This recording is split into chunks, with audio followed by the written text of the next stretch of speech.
You know what's strange? Some people can barely form a sentence in English, yet they speak without fear. Meanwhile, others understand videos, movies, books, and conversations, but stay silent when it's their turn to speak. So what's really stopping them? It's not vocabulary. It's not grammar. And it's definitely not intelligence. The truth is, your English may already be much better than you think. The real problem is a habit that quietly convinces you that you are not ready yet. And until you break that habit, fluency will always feel just out of reach. Most English learners believe they need more words, more grammar rules, or more practice before they can speak confidently. But what if the biggest obstacle isn't your English level at all? What if the thing holding you back is the way you see your own ability? In this video, you'll discover why learners constantly underestimate themselves, how self-doubt damages fluency, why perfection is keeping you silent, and how confident speakers move forward despite mistakes. By the end, you may realize that the English you are looking for is already inside you. The hidden reason learners underestimate their English. Most English learners judge themselves in the worst possible way. Instead of measuring what they can do, they focus entirely on what they cannot do. They remember the words they forgot, the mistakes they made, and the moments when they couldn't express an idea perfectly. Think about it. If you can understand English videos, follow conversations, read articles, and communicate basic ideas, you've already built a strong foundation. Yet many learners ignore these achievements because they compare themselves to fluent speakers instead of comparing themselves to where they started. This creates a dangerous illusion. Every time you notice a mistake, your brain treats it as proof that your English is weak. Over time, this habit becomes automatic. You stop seeing progress and start seeing problems everywhere. Another reason learners underestimate themselves is because English feels different inside their heads. When speaking in your native language, words appear naturally. In English, you often need an extra second to think. That small delay makes many people believe they don't know enough English. But that isn't true. A short pause doesn't mean a lack of knowledge. It simply means your brain is processing a language that is still becoming automatic. Every fluent speaker went through the same stage. Many learners also set impossible standards for themselves. They believe they should speak perfectly before they can call themselves good at English. Because perfection never arrives, they constantly feel behind. Imagine a person learning to drive. If they judged themselves against a professional racing driver, they would feel terrible every day. Yet they are still learning and improving. English works exactly the same way. The biggest surprise is that many learners already possess enough English to have meaningful conversations. What they lack is not ability. What they lack is trust in that ability. And when you stop trusting what you know, you stop using it. That's where the real problem begins. The silent fluency killer called self-doubt. Imagine two learners with the exact same English level. They know similar vocabulary, understand the same conversations, and make a similar number of mistakes. Yet one speaks confidently while the other stays silent. What creates the difference? The answer is self-doubt. Self-doubt is not just a feeling. It changes the way you use your English. The moment you begin questioning every sentence, your brain stops focusing on communication and starts focusing on avoiding mistakes. Before speaking, you start checking every word. You analyze the grammar. You search for a better sentence. You wonder whether your pronunciation is correct. By the time you finish thinking, the moment to speak has already passed. This is why many learners say, "I knew what I wanted to say, but I couldn't say it." The problem wasn't knowledge. The problem was hesitation. Self-doubt also creates a cycle that becomes difficult to escape. You doubt yourself, so you speak less. Because you speak less, you gain less experience. Since you gain less experience, your confidence remains low. Then the doubt grows even stronger. Many learners believe confidence comes after fluency. In reality, confidence often comes before fluency. Think about children learning their first language. They make countless mistakes every day. They mispronounce words, use incorrect grammar, and say things that don't make sense. Yet they keep talking because they aren't worried about sounding perfect. Adults often do the opposite. They become so concerned about mistakes that they stop practicing the very skill they want to improve. Another hidden effect of self-doubt is that it makes mistakes feel bigger than they really are. You might make one small grammar mistake during a conversation, but your mind keeps replaying it for hours. Meanwhile, the listener has probably already forgotten about it. Most people are paying attention to your message, not conducting an examination of your English. The truth is simple. Every time you choose silence because of fear, self-doubt wins. Every time you speak despite uncertainty, confidence grows a little stronger. And once you understand that confidence is built through action rather than waiting, you'll start seeing why perfection may be the biggest trap of all. Why waiting for perfection keeps you silent. One of the most damaging beliefs in language learning sounds completely reasonable at first. I'll start speaking when my English becomes better. The problem is that this day never arrives. Many learners spend months or even years preparing themselves for a future moment when they will finally feel ready. They watch videos, study grammar, memorize vocabulary, and consume endless content. Yet when an opportunity to speak appears, they still hesitate. Why? Because perfection keeps moving further away. Every time you learn something new, you also become more aware of what you don't know. Your knowledge grows, but so does your awareness of your weaknesses. As a result, the feeling of being not ready yet never disappears. This creates what many learners don't realize is a trap.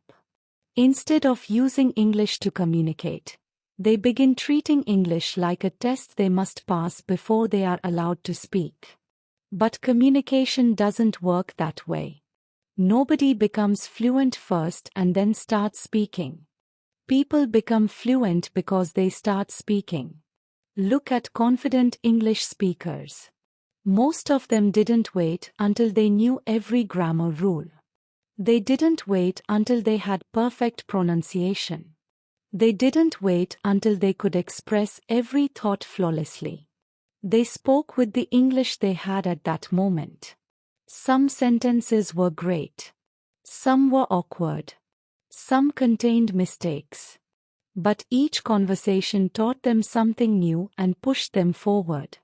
The learners who wait for perfection often believe mistakes are signs of failure. In reality, mistakes are signs of participation. They prove that you are actively using the language rather than keeping it trapped inside your head. Think about learning to swim. Reading about swimming can help. Watching videos can help. Understanding techniques can help. But eventually, you must enter the water. English speaking follows the same principle. The longer you wait for the perfect level, the longer you delay the experiences that actually create fluency. Ironically, the habit meant to protect you from mistakes becomes the very thing slowing your progress. And if perfection is not the answer, How do confident speakers continue speaking even when they know they'll make mistakes? That's exactly what we'll explore next. How confident speakers handle mistakes differently. Many English learners believe confident speakers make fewer mistakes. The truth is often surprising. Confident speakers are not confident because they make fewer mistakes. They are confident because mistakes don't stop them from communicating. When a confident speaker forgets a word, they don't panic. They find another way to explain the idea. If they use the wrong grammar, they continue speaking instead of mentally criticizing themselves. Their goal is communication, not perfection. This mindset changes everything. Most learners treat mistakes like warning signs. The moment they make one, they become self-conscious. Their attention shifts from the conversation to their own performance. They start thinking about how they sound instead of focusing on what they want to say. As a result, their speech becomes slower, less natural, and filled with hesitation. Confident speakers take a different approach. They understand that conversations move quickly and that nobody expects perfection. If a mistake happens, they simply keep moving forward. Think about how you speak in your native language.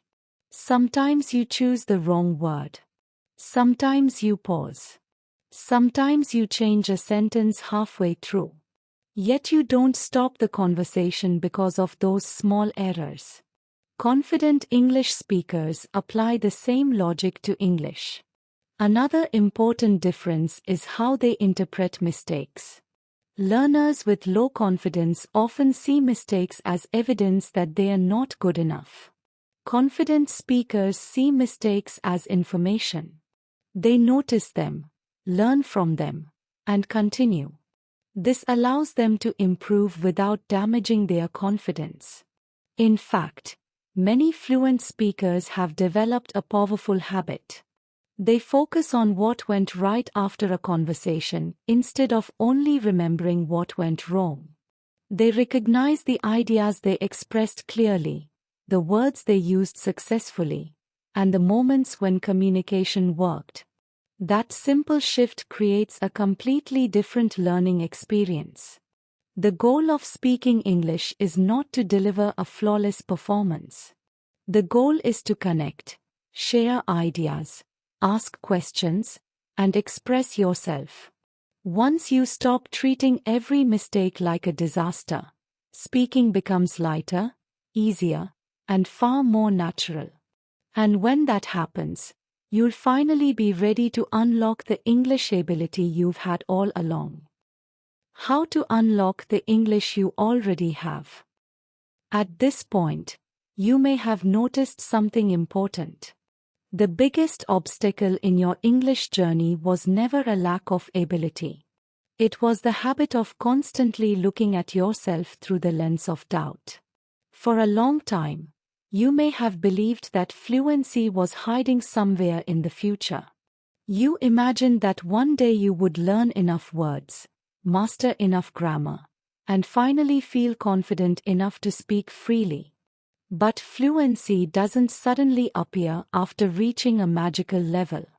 It grows every time you use the English you already know. The reality is that most learners are carrying far more knowledge than they realize. They can understand conversations, recognize vocabulary, follow videos, and express basic ideas. Yet because they focus on what is missing, they fail to see what is already there. This is why the first step toward better speaking is not learning more. It is trusting more. Trusting that you can communicate even if a sentence isn't perfect. Trusting that a forgotten word doesn't end a conversation. Trusting that a small mistake does not erase everything you know.